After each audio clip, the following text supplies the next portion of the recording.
नहीं बदलेगी। तो मेरे भाइयों, आप सबसे मेरी गुजारिश है, मैं बहुत दूर से बहुत उम्मीद और आस के साथ आपके बीच में आई हूँ कि आप करोड़ों लोगों को, बिहार के लोग, एक ऐसा संदेश देने का काम करें कि हम सब में हिम्मत हौसला आए, हम सब आगे बढ़ सके और हम सब नफरत फैलाने वाली पार्टी का खात्मा कर सके। किसी के बहकाए में तो नहीं आएंगे। जीत कौन है? सरकार कौन बना सकता है? तो सरकार बनानी है हमें। हमारी नीयत और हमारा इरादा सिर्फ वही होना चाहिए कि हमें सरकार बदलनी है।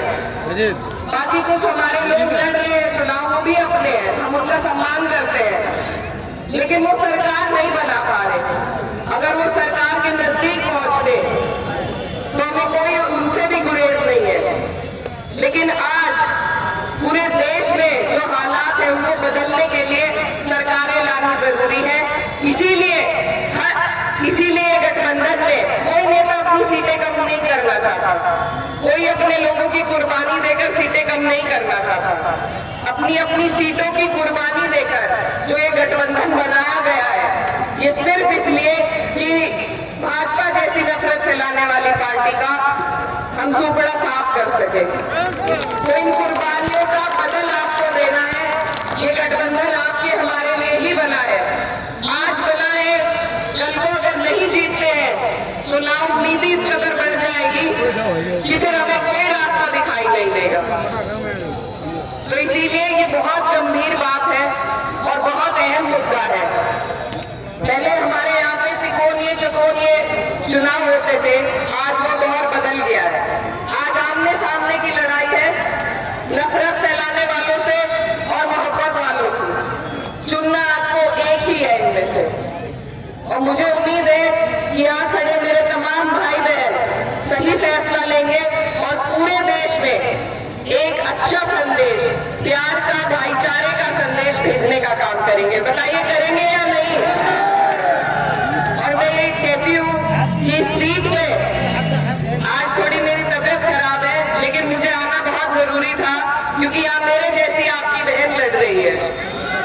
तो मुझे अपने कैराना वालों पर इतना नाज है कि बहुत कम उम्र में उन्होंने मुझे संसद में भेजा, सबसे बड़ी देश की पंचायत में भेजा। तो बताइए कानपुर वालों, आप भी ऐसा काम करेंगे या नहीं करेंगे? आपकी बहन जिस हौसले हिम्मत के साथ आज यहाँ आपके बीच में बोली है, उसी तरीके से आपके मुद्दों को वो सदन में उठाने का काम करेंगी। तो बताओ यहाँ खड़े जितने भी भाई हैं, अपनी बहन का साथ देंगे या नहीं? कभी बस कैराना वाले ही देना जानते हो, आप लोग ना जानते हो, ऐसा तो नहीं है? तो जिताइए अपनी बहन को। बहुत कम महिला प्रत्याशी हैं जो लड़ रहे हैं, बहुत कम, लेकिन जरूरी है कि हर वर्ग से 50% आबादी महिलाओं की है हमारे देश में। अगर महिला अपना प्रतिनिधित्व खुद नहीं करेंगी, उन्हें हम आगे नहीं बढ़ाएंगे, तो ये भी हमारी कमजोरी है। हमारा देश तभी तरक्की कर सकता है जब हर वर्ग और सारी आबादी सबको हिस्सेदारी मिले। तो मेरी बहन यहाँ आपके बीच में है, मुझे पूरी उम्मीद है आपसे कि जितना प्यार और जितनी मोहब्बत आप हमें दिखा रहे हैं, इस मोहब्बत को आप आने वाली 11 तारीख में वोटों में तब्दील करने का काम करेंगे। एक एक वोट, आप ये देखिए आज आपके वोट पे भी इन्होंने निशाना साधा है, आप पर SIR लगाए जा रहे हैं, आपको घुसपैठी बताया जा रहा है। अगर इन्हें ताकत थी तो ये उस ताकत का इस्तेमाल आप ही के खिलाफ करेंगे। और ताकत देना सिर्फ सीधे सीधे नहीं होता है, इधर उधर अगर हम भटक गए तो भी ताकत वहीं पहुंच जाएगी। तो इसलिए अपनी ताकत की हिफाजत, अपने संविधान की हिफाजत, आज उसी हिफाजत के लिए मैं आपके बीच में इतनी दूर से आई हूँ। मेरा कोई लोग लालच नहीं है यहाँ पर मुझे एहसास था कि मेरी जिम्मेदारी है कि मैं अपने भाई बहनों में जाकर एक जिम्मेदारी की बात आपके बीच रख सकूं जो हम देश के लोग महसूस करते हैं। मुझे उम्मीद है कि आप इन बात पर गंभीरता से सोचेंगे और सही फैसला लेंगे। तो आने वाली 11 तारीख है, लालटेन छाप का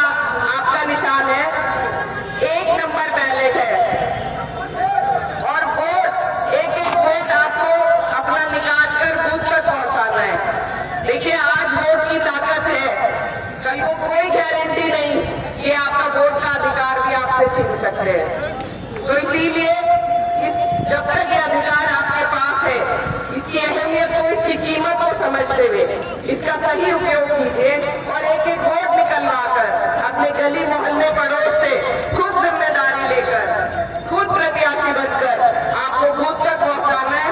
वोट परसेंटेज का भी ध्यान रखना है और एक एक वोट डले ये भी ध्यान रखना है। तो मैं बस इन्हीं बातों के साथ आपसे दुआओं की दरखास्त करती हूँ और इजाजत लेना चाहती हूँ। आप लोग अपनी बहन इशरत परवीन को यहाँ से जिताने का काम कीजिए। आने वाली 11 तारीख है और मैं जाते जाते बस यही कहना चाहती हूँ कि उसूलों पर जब आ जाए तो टकराना जरूरी है। उसूलों पर जब आ जाए तो टकराना जरूरी है। जिंदा हो तो जिंदा नजर आना जरूरी है। और जिंदा दिल्ली की सबसे बड़ी मिसाल अगर कोई है आज के वक्त में तो वो संविधान को बचाने के लिए आपके वोट की ताकत की है। इसका इस्तेमाल सही तरीके से कीजिए। लालटेन छाप पर इशरत परवीन जी को जिताने का काम कीजिए। अल्लाह